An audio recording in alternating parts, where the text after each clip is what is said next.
Herkese merhabalar. YouTube kanalıma tekrardan hoş geldiniz. Sumru Bebeğin ikinci bölümüyle karşınızdayım arkadaşlar. Bu videomuzda yine kaldığımız yerden devam ediyoruz.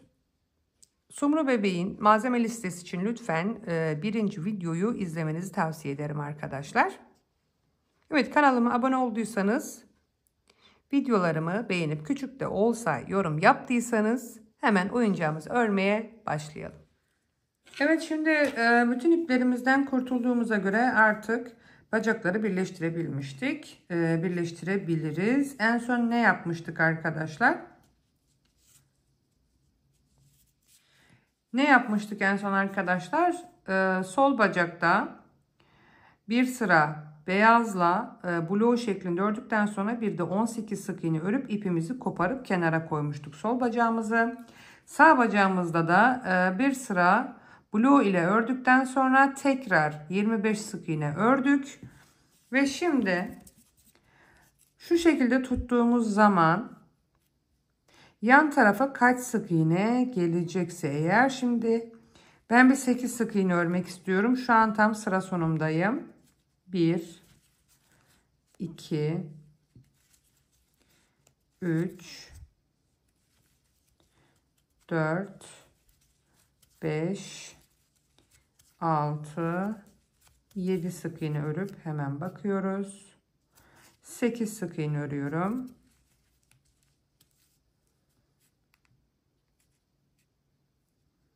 Hafif çarpık bir bacak istiyorum. Bir sık iğne daha örüyorum. 9. Evet, şöyle hafif çarpık bir bacak oluşacaktır. Şimdi hemen diğer bacağımızı alıyoruz. 1 2 3 4 5 zincir çekiyoruz arkadaşlar. Her iki bacağı birleştirmek için 5 zincir. Şimdi şuradaki ipimizi de arasında yine yürütmeyi unutmuyoruz. En sonki sık iğnenin hemen yanından girdim. 5 zincir çektik. Hemen en sonki sol bacaktaki sık iğnenin yanından girdim arkadaşlar. 25 sık iğnemizi düz örelim. Zincire kadar 25 olan sık iğnemizi düz örüyoruz.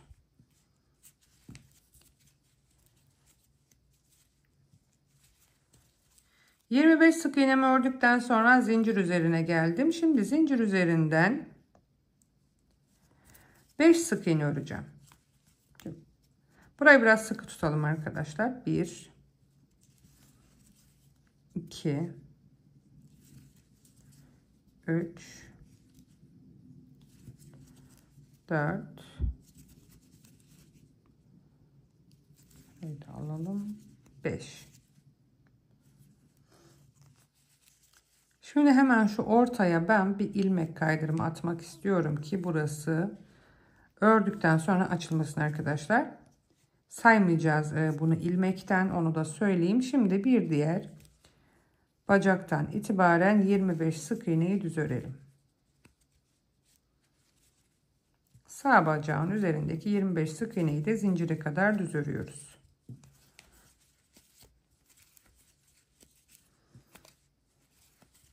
Şimdi zincire geldim. Zincirin bir diğer katından da 5 sık iğne öreceğim. 1 2 3 4 5. Evet arkadaşlar, 25 buradan 25 buradan 10 sık iğne de ortadan olmak üzere toplamda 60 adet sık iğnemiz var. Gövdenin şu anda ikinci sırasındayız. Hemen buraya bir ilmek belirleyici alalım. Şimdi arkadaşlar 2 ve 9. sıraları arttırma eksiltme yapmadan 60 sık iğne düz öreceğiz. 2 ve 9. sıralarımızı arttırma eksiltme yapmadan 60 sık iğnemizi düz örüp gelelim. Toplamda 8 sıra olması gerekiyor. Evet. 9. sıramızda dahil. Toplamda 8 sıramızı düz örelim. 8 sıramı düz ördüm. Ve artık eksiltmelerimize başlayacağız. Şimdi eksiltmelerimizde arkadaşlar sayı vermeyeceğim. Şu an 10. sıradayız. Şu kısımlarda eksilteceğiz. Bir tane bu yandan, bir tane önden, bir tane bu taraftan ve bir de arkadan olmak üzere 10. sıramızda 4 kez eksiltmiş olacağız. O yüzden sayı vermiyorum arkadaşlar. 4 kez eksilteceğiz. Her iki yandan, önden ve arkadan olmak üzere 4 kez eksiltip 56 sık iğneye düşmüş olacağız. Hemen bir tane sık iğne daha öreyim. Bir tane eksiltiyorum.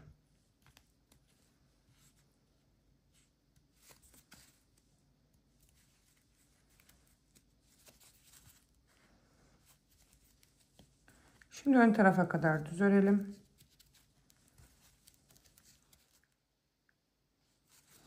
Ön tarafa geldim. Bir tane eksiltiyorum.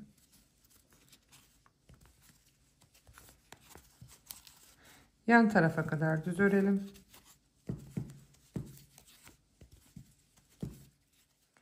Yan tarafa geldim. Bir tane eksiltiyorum.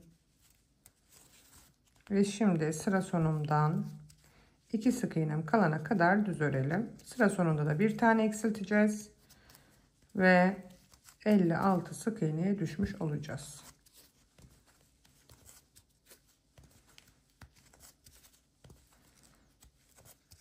Sıra sonuma geldim ve bir tane daha eksiltiyorum.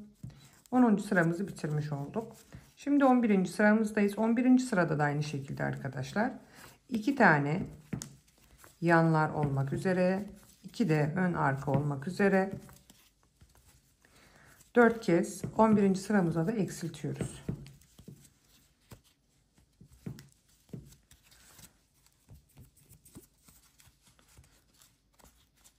Sıra sonumuzda 52 sık iğnemiz kalmış olacak. Yan tarafıma geldim, bir tane eksilttim. Şimdi ön tarafa kadar düz örüyoruz. Bu şekilde sıra sonumuza kadar devam edelim. Her iki yanlar ve ön arka olmak üzere 4 kez eksiltmiş olacağız. Şimdi short rengimizle işimiz bitti. Toplamda her iki sırada 8 kez eksiltmiş olduk toplamda. Şu anda 52 sık iğnemiz var.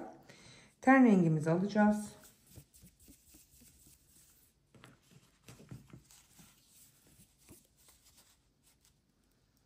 Son sık iğnemi açıyorum. Ve ten rengime geçmiş oldum. Şimdi 12. sıramızdayız. 12 ve 16. sıralar arasına toplamda 5 sırayı arttırma eksiltme yapmadan ten rengimizle örüyoruz arkadaşlar. Toplamda 5 sıra, 16. sıramızda dahil 12 ve 16. sıralar arasını içerisine elyaf doldurmayı unutmuyoruz. Şimdi 16. sıramıza kadar düz 52 sık iğnemizi örelim.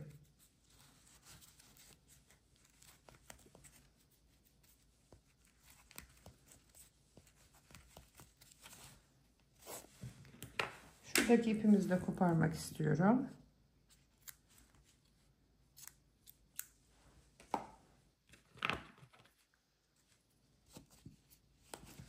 Birbirine bağlayalım.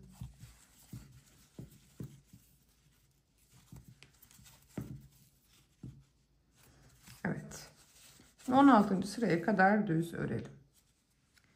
Şimdi 17. sıradayız. 16'ya kadar arttırma, eksiltme yapmadan düz bir şekilde ördük.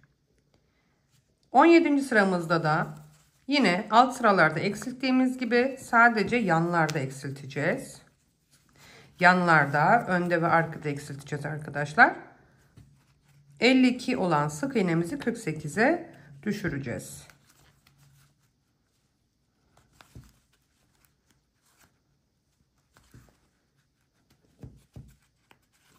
Yanlarda eksiltelim. Önde ve arkada da eksiltme yapacağız.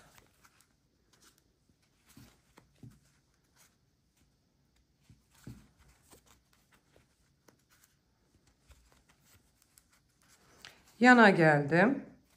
Bir tane daha öreyim. Hemen burada bir tane eksiltiyorum. Şimdi ön orta kısma kadar düz örelim.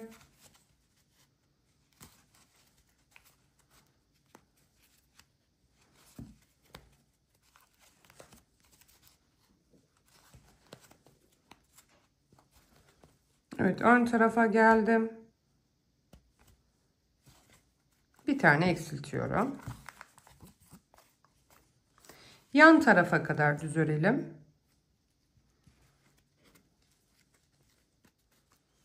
Yanda da bir tane eksilttim. Şimdi sıra sonumuza kadar örüyoruz. Orada da bir tane eksiltip 48 sık iğneye düşmüş oluyoruz.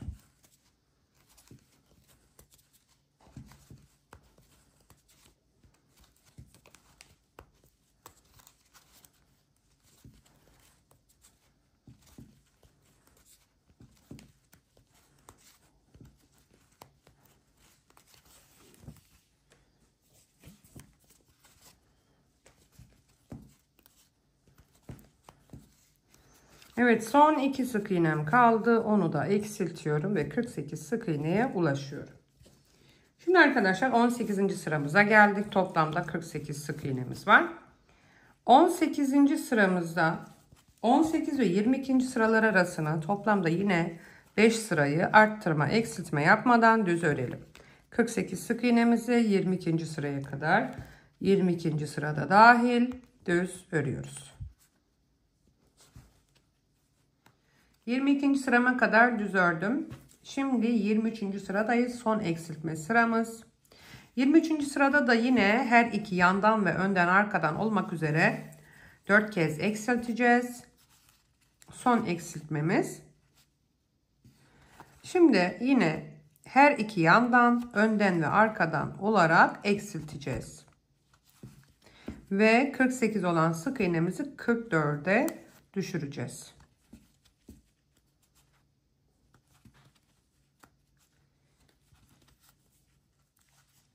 Yan tarafa geldim ve bir tane eksiltiyorum. Şimdi ön orta kısma kadar yine ilerliyoruz.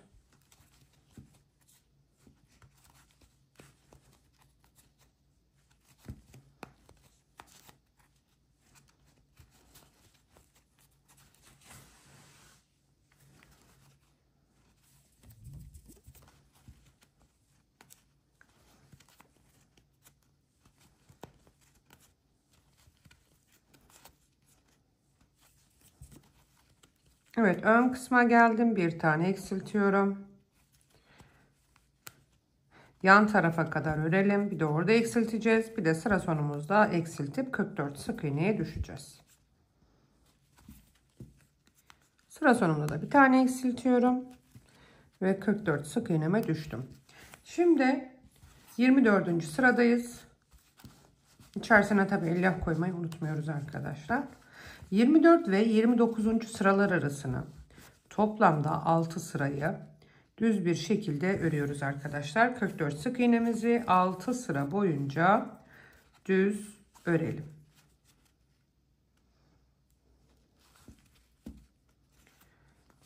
Altı sıra arttırma, eksiltme yapmadan 29. sıramızda dahil 44 sık iğnemizi düz örelim.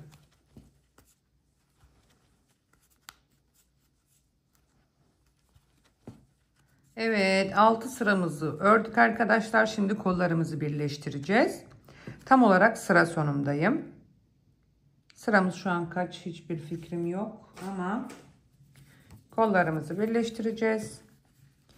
Şimdi bir 11 sık iğne örelim. 1 2, 3, 11. Şöyle ikiye katladıktan sonra tam ortada 2 sık iğne kalması gerekiyor arkadaşlar. Bakın. Evet, 12 yapmam gerekiyor benim. Siz de aynen bu şekilde kontrol ederek yapabilirsiniz. 12 yaptım. Tekrar bakıyorum. 2'ye katladığım zaman kenarlarda 2 sık iğne kalması gerekiyor. Evet, 12 sık iğne ördüm. Şimdi hemen kolumu alıyorum. Parmak uçlarına dikkat ediyoruz. Parmak uçlarımız ön tarafa bakacak şekilde. Şimdi kollarımızı 2 sık iğne ile birleştireceğiz. Bir koldan alıyorum. Bir de hemen gövdeden. Bir tane daha alacağım. 2. Evet, 2 sık iğne ile birleştirdik. Hemen bakalım. Evet, gayet güzel duruyor. Şimdi hemen bir diğer kola kadar örelim.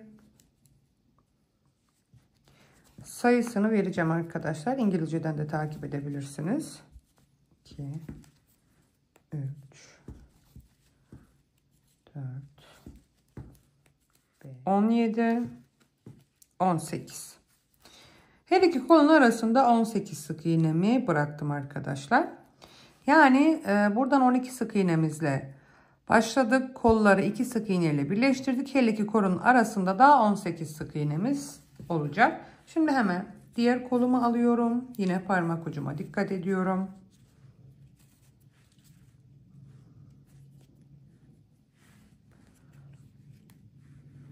Bir koldan, bir de gövdeden. 1,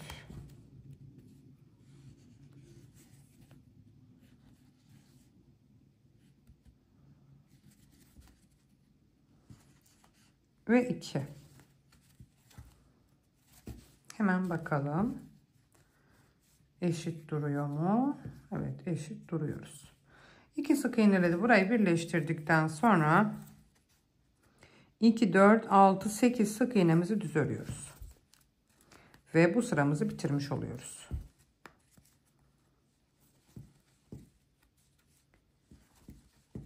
Şimdi arkadaşlar kollarımızla birlikte toplamda 58 adet sık iğnemize ulaşmış olduk. Bu 58 sık iğneyi arttırma, eksiltme yapmadan sadece bir sıra düz örelim. Kolların üzerini de alarak bir sıra düz örüyoruz.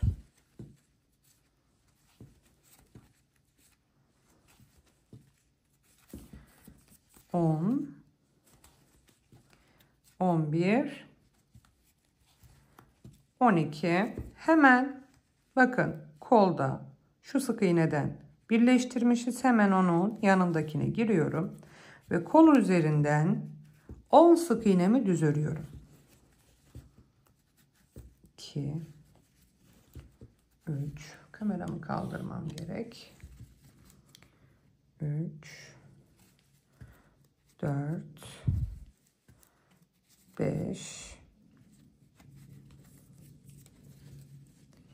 6, 7,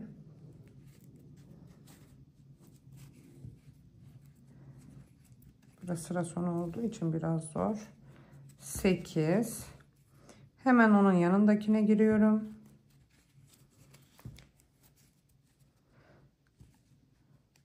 9 ve 10. Evet, sıra sonumuza kadar bir diğer kolu da bu şekilde alarak ilerleyelim.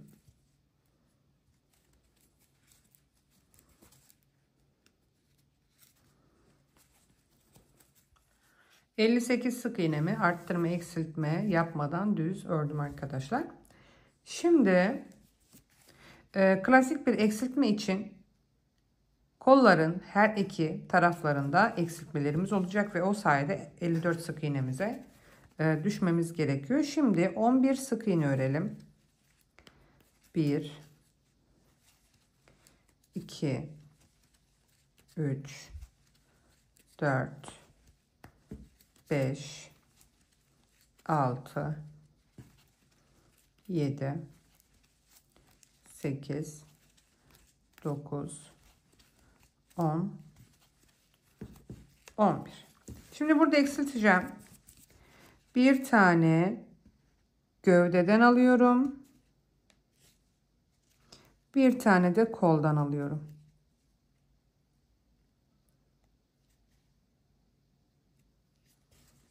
Eksilttim. Şimdi 8 sık iğne örelim. 1, 2, 3, 4, 5, 6, 7, 8. Burada da aynı şekilde bir tane koldan aldım, bir tane de gövdeden.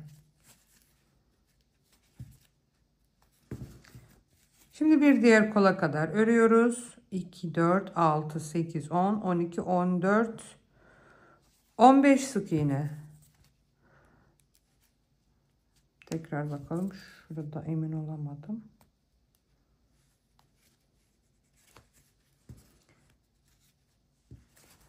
...15 değil 16 sık iğne öreceğiz arkadaşlar. 16 sık iğne örüp tekrar gelelim.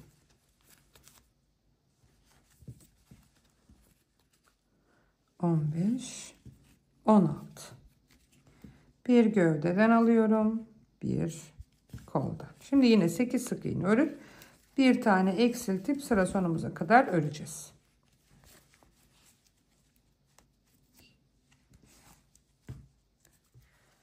Evet, toplamda 54 sık iğnemiz var şu anda. Artık eksiltmelerimize başlayacağız. Şimdi arkadaşlar 7 sık iğne bir eksiltme yapıyorum.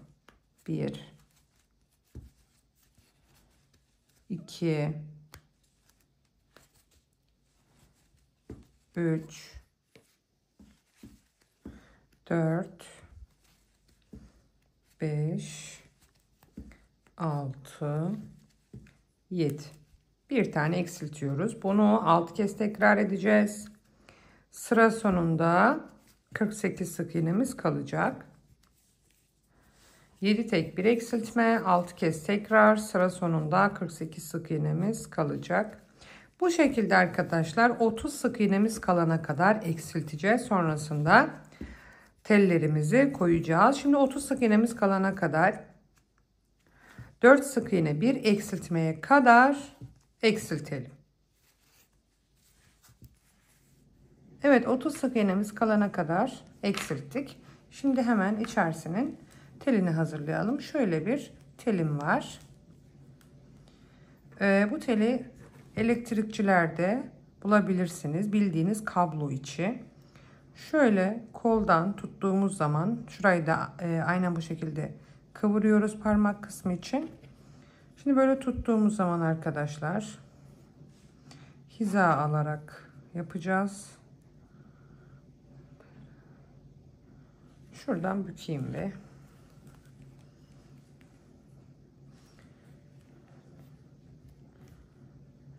Yaklaşık 25 santim civarı sanırım.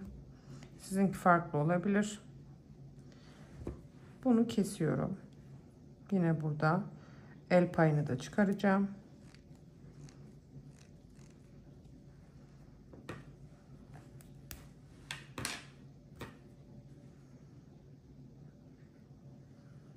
Kıvırıyorum bu şekilde. Şimdi iyice hizaladıktan sonra boyun kısmını kıvıracağım.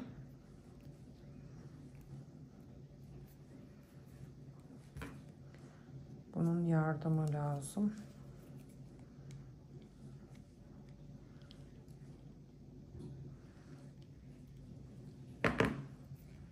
Hemen bakalım yetiyor mu?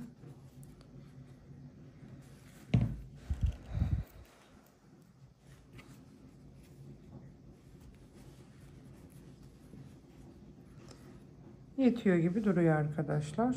İnşallah. Evet. Bu şekilde iskeletimiz hazır. Hemen kenarlarımızı bantlayalım. Yine bir elektrik bandım var. Onunla bantlıyorum.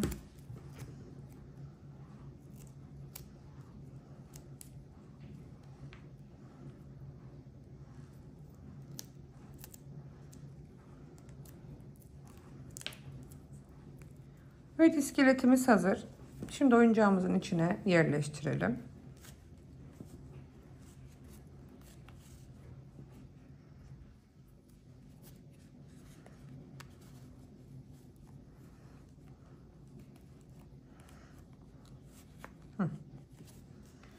Tamamdır.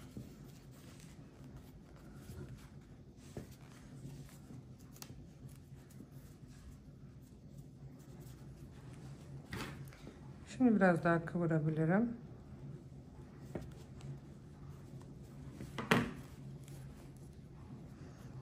Kıvırınca da ayarımız kaçtı.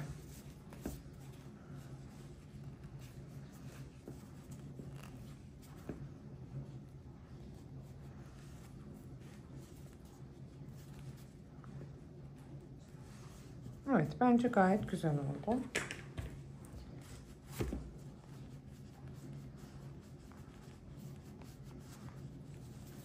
Şimdi arkadaşlar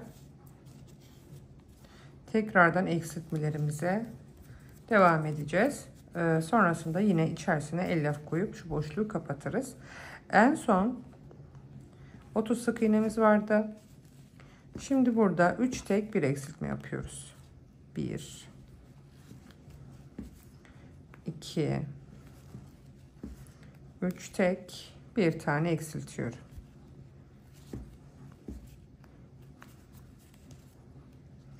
Alt kez tekrar edeceğiz. 1 2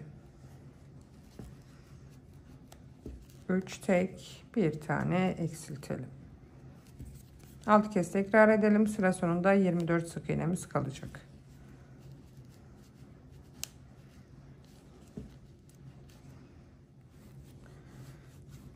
Evet, içerisine elyafımı da koydum. 24 sık iğneye ulaştım. Şimdi son eksiltme sıramdayım. Sıra sayılarını lütfen İngilizceden takip edin arkadaşlar. Şu an hangi sırada olduğumu hiç bilmiyorum. Şimdi burada 2 tek bir eksiltme yapıyoruz. 1 2 tek bir tane eksiltiyorum.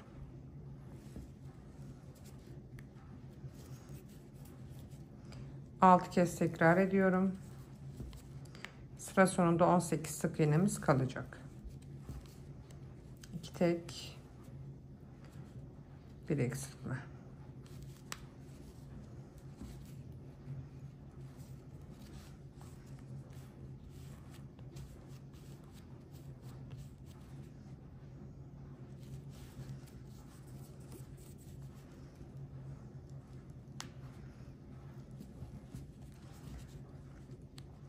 Bir, iki tek, bir eksiltme. 18 sık iğnemiz kalana kadar eksiltelim. 6 kez tekrar edelim. 18 sık iğneye ulaştık. Şimdi 4 sıra arttırma, eksiltme yapmadan bu 18 sık iğneyi örelim. Boyun kısmımız oluyor. Arttırma, eksiltme yapmadan 4 sıra 18 sık iğnemizi örelim.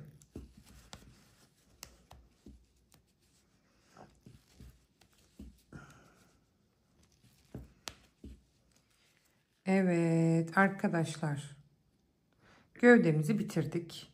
Bakın görüntümüz böyle olacak. Şimdi buradaki fazla iplerimi keseceğim. Kolda da bir çıkmış. Sonra burayı kesiyorum. Burayı. Şuradan da şöyle uzun bir ip bırakalım ki sonra lazım olacak. Evet. Kollarımız, her şeyimiz tamamlandı. En zor kısmını bitirdiniz diyelim. Şimdi hiç vakit kaybetmeden kafaya başlayacağız.